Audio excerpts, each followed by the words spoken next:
I'm Jonasz Lewiński and you're watching TVP World Talks, where every word matters. Now, in the wake of Trump's victory, Europe is gearing up. It is preparing for what may come. We still don't know how Trump is going to handle foreign policy, but there were certain doubts about what he could do, in particular when it comes to NATO, but also when it comes to the support for Ukraine. So the European Union actually has a few tricks up its sleeve, and we're going to be talking about this with our guest today, Marta Prochwicz, Deputy Head of Warsaw Office, the European Council on Foreign Relations. Hello and welcome to TVP World. Now, before we begin our conversation, also we're going to go live to our correspondent, Paweł Trzaskowski, who has been watching a conference which just came to a close, a conference involving Poland's Foreign Minister Radosław Sikorski, as well as EU Foreign Policy Chief Josep Borrell. So, Paweł, can you give us a quick update on what was said during that conference? Yes, hello, Jonasz. The meeting has just concluded, and the two main takeaways are as follows.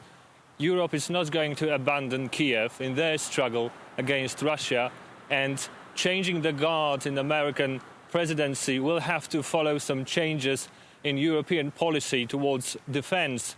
Now, Josep Borrell said that up until now we waited for America to act and then Europe reacted, and now it's time for Europe to start acting. Back to you, Jonasz. Paweł, thank you very much for this update, and this serves as a perfect introduction to the subject. We're going back now to our guest, Marta Prochwicz. It has been announced in an article by the Financial Times that Europe is indeed preparing to be more proactive, freeing up cohesion funds for perhaps not military purchases, but for purchases and expenditures which are adjacent to defense. Can you tell us more about what this could actually mean? I think that there are several different things that the EU could do. I'm not familiar with that particular article and that particular idea, but Europeans are definitely willing to step up. They have, as of yet, not decided how exactly they will be able to take over the bulk of the military spending that the United States has been giving towards Ukraine. But I think that the meetings that we've been noticing over the weekend, and the one that you just reported on of Josep Borrell here in Poland, there Macron and Keir Starmer met over the weekend as well. Josep Borrell actually just came back from Ukraine. So he did. He even spent some time in a shelter because there was Russian bombardment going on nearby.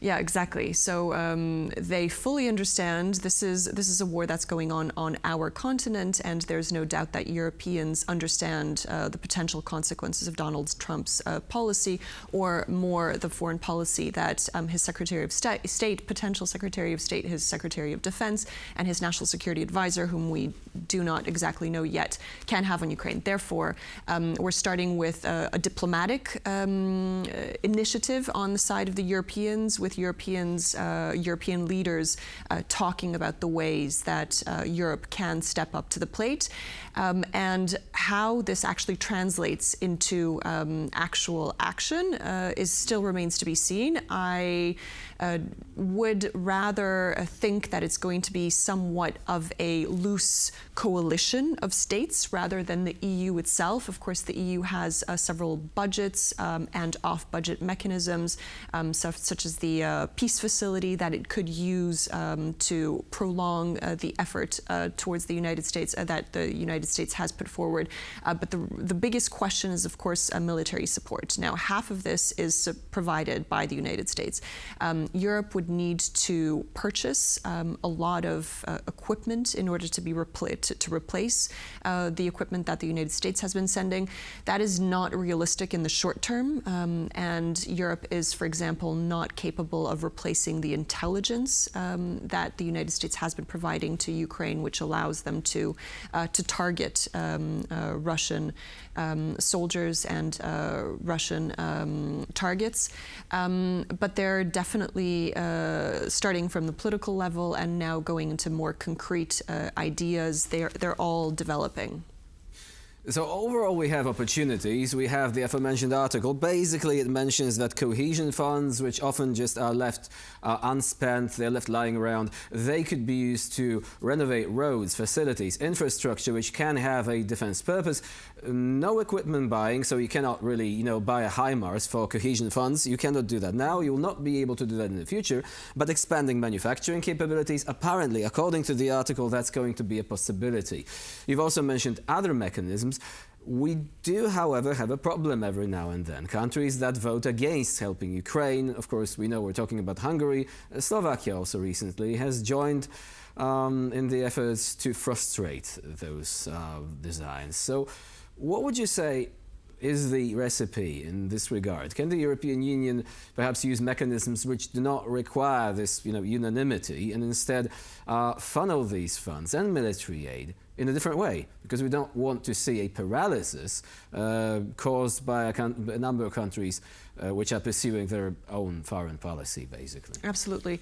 I think when it comes to the EU, the first sort of example of this that we saw recently is the unfreezing of the interest from the frozen Russian assets.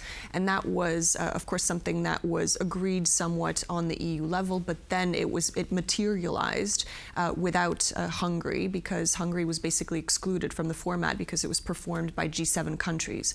So I think that the way to circumvent the problem that we have with Hungary blocking different activities that the EU can do to support Ukraine is specifically trying to form formats which exclude them. This brings us back to the idea of coalitions that can be developed, and I think this sort of coalition can definitely be led by a country like Poland. The eastern flank, the Baltics, and the Nordic countries have been very strong and staunch supporters of Ukraine throughout this 2.5-year war that we've been witnessing, and the ties between them are strengthening. They are deeply connecting in order to think of ways that they can push military aid forward. Now, going back to the EU, the way that the EU would be able to proceed is also through mechanisms such as mechanisms that would allow it to get debt, to indebt itself, just like we did with the COVID pandemic, where we used common debt creation of European debt. Now, this has been so far blocked, especially by the Germans. Now, whether we'll be able to do this or not, obviously, is pending on what happens with the German government, which right now is not in a state to be able to They are in a difficult position. One quick question, because unfortunately we are drawing to a close slowly. What we do know about Trump administration so far, possibly Marco Rubio, heading foreign policy. Do you think that this perhaps is a good signal? I think that the most probable choice for National Security Advisor as of this morning, I believe, was Mike Waltz, actually. It was, and Marco Rubio, the Foreign Secretary. Oh, and Mark Rubio. Secretary of State. No? Right. On Mike Waltz specifically, I think that from what we saw until now on his foreign policy towards Ukraine and NATO, which are the two major domains that count most for the eastern flank here in Poland, it seems that we may be able to find ways of working with such a policy, national security advisor, in order to first of all explain that it's not just about Ukraine, and that the repercussions of the pulling of foreign aid by the United States has an effect, an echo effect on Asia, for example, which is a theater that many MAGA Republicans are looking at very closely and deeply care about. Well, they certainly do, but as you've mentioned, it's all about sending the right signals. If there is a deal in which basically the conflict is frozen at the line of contact in Ukraine, well, China might be getting ideas like, what if our line of contact encompasses all of Taiwan? And say, oh, Taiwan is gone. Do we want a deal like that? Probably not. But anyway, thank you very much for joining us here today. Marta Prochwicz was our guest here on TVP World. Once again, I appreciate you being here and sharing your expertise. Thank you very much. And I'm Jonasz Rewiński. You're watching TDP World. Please do stay with us for more latest news and updates.